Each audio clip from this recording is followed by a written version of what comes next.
Hi friends, మీకు ఈ video నచ్చినట్లయితే లైక్ చేయండి, సబ్స్క్రైబ్ చేయండి.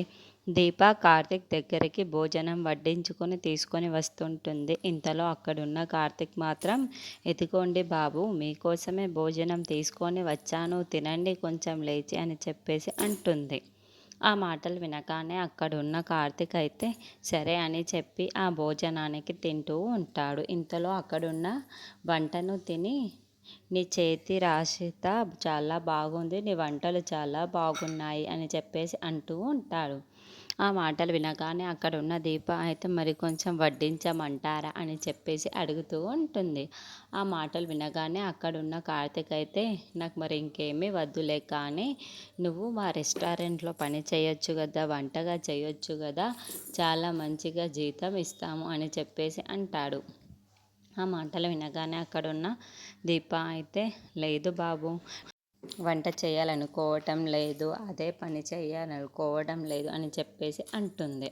ఆ మాటలు వినగానే అక్కడున్న కార్తీక్ అయితే ఒక్కసారిగా షాక్ అయిపోయి, ఏంటి దీప అలా అంటున్నావు అని చెప్పేసి అడుగుతూ ఉంటాడు. ఆ మాటలు వినగానే అక్కడున్న దీప అయితే, నేను మీ ఇంట్లో ఉన్నందుకే మీకు నరసింహ ఇలా చేశాడు, అదే మీ రెస్టారెంట్లో పని చేస్తూ ఉంటే ఇంకేమైనా ఉందా, ఇప్పటికే నేను చాలా బాధపడుతున్నాను, ఇలా బయటికి సంతోషంగా ఉన్నానే కానీ నా మనసులో ఎంతో బాధ ఉంది, మీకు ఇలా జరిగినందుకు మీ కాళ్ళ మీద పడి మిమ్మల్ని క్షమాపణ అడగాలనిపిస్తుంది నాకు అని చెప్పేసి అంటూ ఉంటుంది.